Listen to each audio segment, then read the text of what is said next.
Hi, I'm Soleil from Monterey Bay, and my life was a nightmare until I turned 15. Before I continue, please like and subscribe to For Eve. I was born with a condition called macrodontia. That meant my teeth were much larger than normal size. It wasn't a big deal, but people were giving me a hard time for it. Like one time in 4th grade, I was waiting in line for picture day when my teacher, Mrs. Smith, pulled me aside. "Sweetie, I need you to keep your mouth closed for the picture. No smiling, okay? You don't want me showing my teeth, do you? It's just that. You're such a pretty girl and your teeth just may be a bit distracting for the picture." "It's not my fault you think my teeth are distracting. I have a condition, you witch." Maybe I shouldn't have called Mrs. Smith a witch. It landed me in double detention. But luckily, I told my parents everything that had happened, and they were furious. They got my teacher fired for discrimination against a kid, and I felt pretty pleased with myself. Though, unfortunately, kids at school started making fun of my teeth after the picture day incident. I ignored them most of the time, but sometimes I just wanted to slap their dumb faces. The only thing that helped me through the day was singing after school in my room. It was my dream to become a singer, but I was way too shy to sing in public. Then one day, everything changed when a new girl came to our class. Her name was Lydia, and she was a famous child actress. I'd loved her movies ever since kindergarten. She was literally my idol. We were even paired as lab partners and instantly became friends. I told Lydia all about the bullying and my witch teacher, Mrs. Smith, and she was so sweet. "Those people are dumb. You're perfect just the way you are. Just stick by my side and none of the bullies will ever bother you again." Soon I found out Lydia was right. Whenever I was with her, the kids left me alone. I was untouchable. By the time Lydia and I were in 8th grade, we'd become besties. But when we got to high school, things got a little crazy. On our first day, kids started staring and whispering at us in the hallway. Within seconds, everyone pushed past me so they could take selfies with Lydia and ask for her autograph. This went on all morning, and by lunchtime, I decided to study in the library for some peace and quiet. Then suddenly, as I was walking to a table, I tripped over someone's shoe from behind. We both fell forward and I landed on top of some girl. "Get off me, you jerk." "Jeez, I'm sorry, it was an accident." "Please, I know who you are. You're the new bodyguard of that teen actress Lydia. You think you're so important that you don't have to look where you're going." First of all, I don't think that at all. And second, I'm not Lydia's bodyguard. I'm her best friend. Well, she's telling everyone you're her new bodyguard. If I were you, I'd find out what that's about. The girl got up and stormed off. What was she talking about? I found out later the girl's name was Kara, and everyone was super creeped out by her. Part of it was because she wore black lipstick and dyed her hair white. The other reason was because she just sat in the library all day and never talked to anyone. So I probably shouldn't take anything she said seriously, right? But her comment about me being Lydia's bodyguard was just so weird. So I decided to confront Lydia about it. And when I did, she got really quiet. "I have to tell you something. I have a stalker. He's some obsessed fan who's been sending me weird letters that he's gonna kidnap me and we're gonna get married. I don't even want to talk about it. I just really need a bodyguard." Whoa, I had no idea. But wouldn't it be better if you hired some big, tough adult? I mean, I can't fight a weirdo stalker. "Soleil, you're my best friend. You're the only person I trust. I don't want some stranger following me around 24/7. Please, I need you to do this for me." Okay, don't worry. I want you to be safe, so I'll be your bodyguard." Lydia was really relieved and I was glad I could protect her. But soon I discovered being her bodyguard was a living hell. Not only did I have to follow Lydia everywhere, I had to shoo away everyone who tried to talk to her. Lydia just didn't trust anyone, but her fans blamed me for it. "I just wanted to know where Lydia bought her bracelet. I'm not trying to hurt her, you jerk." Then one day, things got really out of hand. I was walking Lydia down the hall when this muscular jock tried to shove me. "Out of my way, Buckteeth. I want to talk to our local movie star, aka my future girlfriend." Lydia just looked at her phone, and I knew that meant she wasn't interested and didn't want to deal with him. "Sorry, dude, but Lydia doesn't want to talk to you, and as her bodyguard, I'll have to ask you to leave." At that second, the guy grabbed my shoulder, and I had no idea what he was gonna do. I turned to Lydia for help, but I didn't see her anywhere. Instead, some girl pinned the guy's arms behind his back. It was Kara. "Leave her alone, psycho. My mom's a cop and can have you locked up, so you never see the light of day again." Kara let the guy go and he ran off. I was amazed that she, of all people, had defended me. Wow, Kara, I can't thank you enough for protecting me. I was so scared. Don't get used to it. I just felt bad for you because you're the bodyguard of that stuck-up princess. Notice how she just walked off while you almost got beaten up. Kara walked off and I realized her words made sense. Lydia had abandoned me, and worse, when I kept calling and texting her, she didn't answer. The same day at school, I saw Kara walking into the auditorium, which was empty. This girl was so mysterious. I followed her inside, and seeing her, my jaw dropped. She was playing the piano, and she was incredible. Holy crud, you're a pianist? I didn't mean to sneak up on you. Please don't punch me. But you're really good, dude. Ugh, you again. Yeah, I play the piano, but I'm not that good. I mean, I kinda am, but I could never play in front of other people. I totally get what you're saying. I've always wanted to be a singer, but I've never had the guts to sing in front of anyone. So why not sing something now? Come on, no one's here.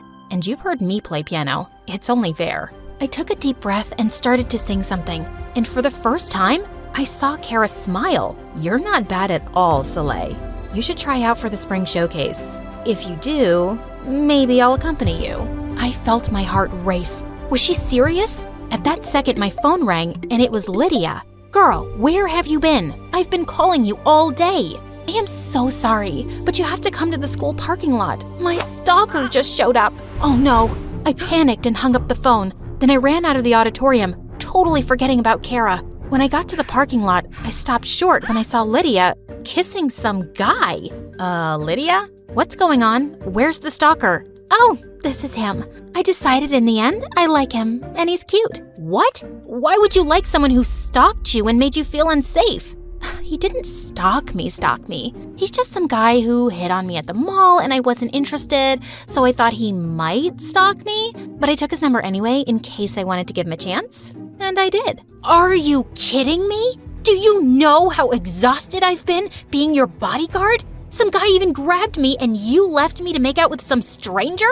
Well, I thought if I told you the full truth, you wouldn't be my bodyguard. You have no idea what it's like to be me. Having to talk to fans all the time and being a celebrity. You've never even had a real friend before me. It's fine, it's just you have no idea what I've gone through. What the heck? I was too angry to even answer her, so I just stormed off. I couldn't believe Lydia. Maybe it was tough being a celebrity, but did she have any idea what I had gone through? Being bullied my whole life and never having friends? I decided then and there I was done living in Lydia's shadow. I was trying out with Kara for the spring showcase. It was my turn to shine. So the next day, I auditioned with Kara and it went amazingly. The director was blown away by our talent and I had no idea what I'd been so scared of. We were in. Craziest of all the other performers were chosen and we got the last spot. But just as we were walking out of the auditorium, I saw Lydia sitting in the back row and her face was white with rage. How could you do that to me, Soleil? You knew I wanted to sing for the showcase. The directors aren't accepting any more performers now. You never told me you were auditioning. You don't even sing. Of course I sing. And no offense, but you're not meant to be a performer. You need a certain look, and you don't have it. I love you, but someone needs to break it to you. I felt myself boil with rage. Who was she to say I couldn't be a performer? Because of my teeth? Then suddenly, Kara whipped out her phone and held it in front of Lydia's face. A video started playing of a girl screeching. Remember at Grandpa's birthday party when we did karaoke? And you sang like a dying cat? Well, I filmed the video, and if you try to get in our way of performing, I'll post it online. You are so mean, Kara. And for your information, I sing way better now. And I'm not gonna let my bestie embarrass herself in front of everyone. With that, Lydia stomped off, and I was so confused. How did she and Kara know each other? And why did Kara say Grandpa? In case you're wondering, Lydia and I are cousins. You guys may be friends, but I'm the only one who knows she's a two-faced witch. What? You guys are cousins? No, wait. Look, I know Lydia can be a little selfish, but she's not a bad person. She totally saved my life in middle school. All the kids were teasing me because of my teeth, and she protected me. Lydia's the only one who's seen me for who I am as a person and not what I look like. Oh, babe, you are just too naive. come with me and I'll show you what kind of person Lydia really is. Kara caught my full attention, and I followed her to Lydia's locker. I watched as Kara picked the lock and took out a worn-out journal. This is Lydia's diary. I like reading it for my own personal entertainment. I swear, if people knew how evil she really is, she wouldn't be famous. Look at all this stuff she says about people. I grabbed the diary from Kara, and to my horror, it was filled with nasty comments about every kid at school. And then I saw something that broke my heart. Lydia had cut out pictures of me and colored in my teeth with black marker. On the page, she'd written, "I don't know how much longer I can pretend to be this freak's friend, but her loser status makes me feel so much better about myself." Before I could stop myself, I burst into tears. My whole friendship with Lydia had been a lie. Kara put her arm around me. "I know it sucks, but at least you know the kind of person she is now. I'll help you get revenge. We'll crush her at the showcase." "Thanks, Kara, but I think I just need to be alone right now." I went home and ditched the rest of my classes. I didn't come out of my bedroom for 2 days and refused to go to school. I was just so depressed and I felt like such an idiot. And then my mom came to my room with some news. "Soleil, I know you're suffering right now, but I wanted to tell you something that for sure will cheer you up." "What is it?" "Your dad and I finally saved up the money to get braces. We can finally fix your teeth." "Why? Because I'm too ugly for you to look at?" "Of course not, sweetie. This has nothing to do with looks. It's just better for your jaw if we get this fixed. It'll be easier to brush your teeth and eat and take care of dental hygiene." Mom made a pretty good point, so that week, I let her take me to the orthodontist and I got braces. They were super uncomfortable, but I felt better knowing I was finally going to take care of my teeth. Then finally, when I was back at school, I spotted Lydia. I hadn't seen her since I'd read her diary, and when she saw me with braces, she freaked. "OMG, are you crazy? I thought you were proud of how you looked. Yet you got braces, which means you obviously hate yourself." "No, I love myself. That's why I got braces for my health. Also, congratulations. You don't have to pretend to be my friend anymore. I made new friends. Way better friends." With that, I walked away before she could answer. Kara was waiting for me by my locker. I couldn't believe I'd misjudged her. Maybe she was a freak like me, but she was amazing. That evening, Kara and I had our show and I was super nervous. We had to go back to school at 7 p.m. to get ready. When we got there, crowds of kids were already outside the building. That's when we saw a mob of kids in the courtyard gathered around Lydia yelling at her. They were holding their phones in her face and saying things like two-faced and sicko. What was going on? That's when I saw Kara laughing in the corner.